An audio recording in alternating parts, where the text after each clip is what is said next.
Sa loob ng 2 oras, nagkaroon tayo ng 10 booking. Nakakuha tayo ng 10 booking ba yun, Siyam? Teka, check ko nga.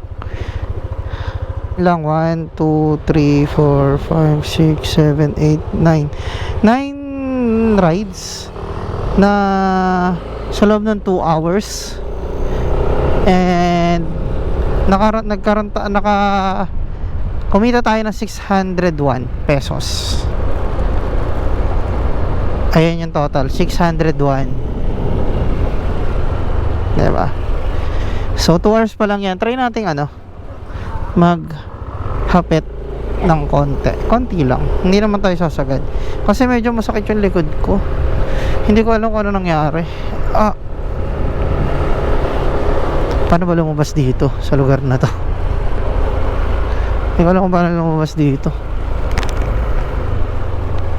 Explain ko lang yung sinasabi ko kanina. Ang requirements po sa pag-apply sa Move It ay unang-una po, ang pinaka-importante ay motor. Syempre, kailangan may motor ka.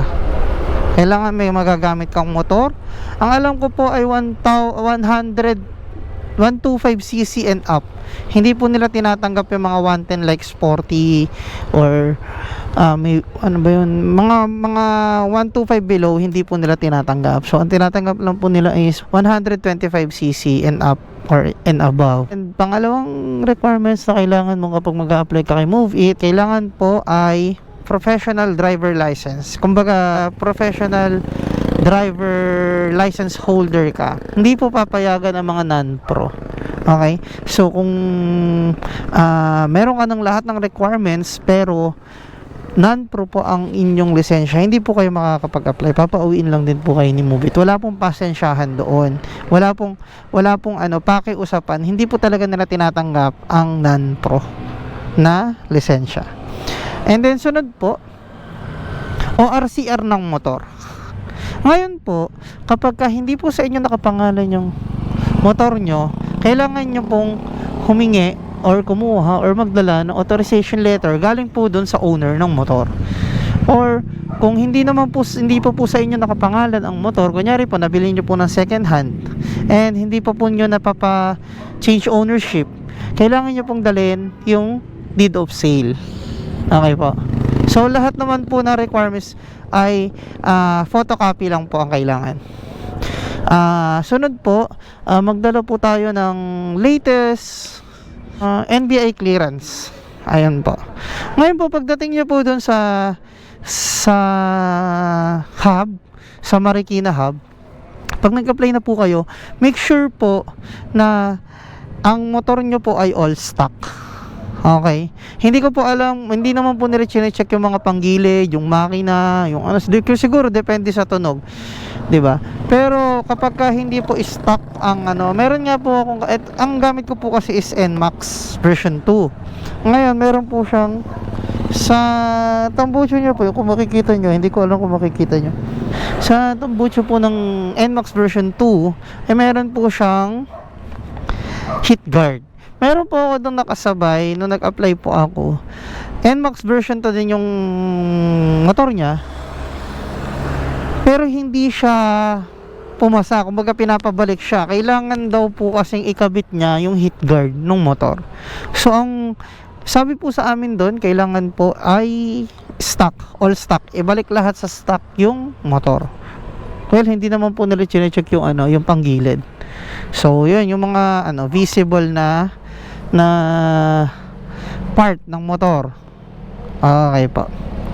So ayun po ang even po yung plaka, kailangan po doon sa mga wala pang plaka, mga MB file pa lang po. Pag po kayo pupunta sa hub ng Move It, na ang MB file nyo po ay sulat lang or kumbaga sulat lang ng pentel pen or what, at least sana printed.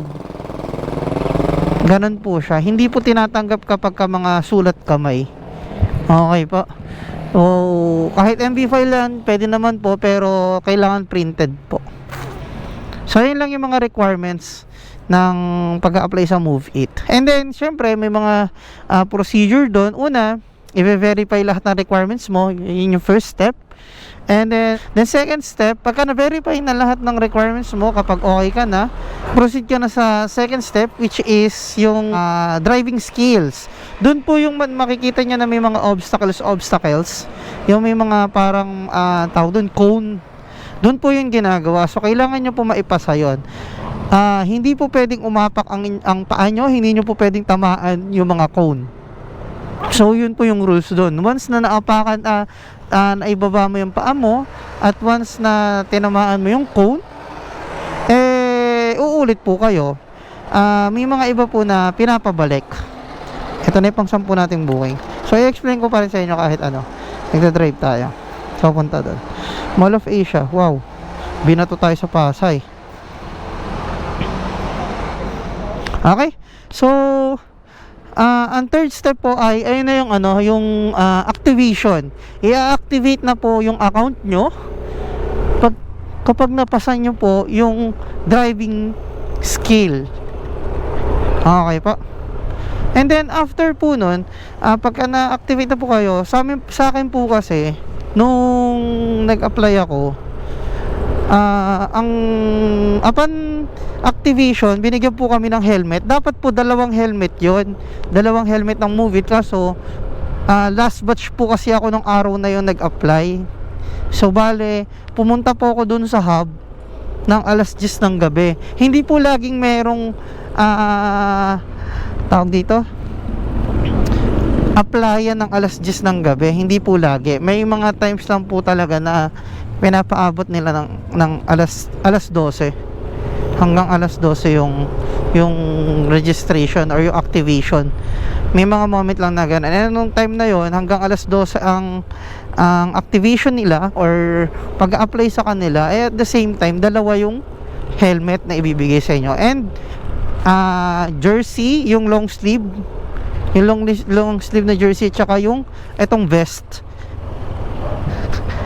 Tapos meron siyang libreng top up na 500. Yung top up po na yun po yung magagamit nyo kapag bumabiyahe kayo. Hindi po kayo makakabiyahe kapag wala kayong top up. So yun, may libreng 500. Kumbaga in cash, 500 in cash siya. Pero hindi mo siya mawi-withdraw syempre.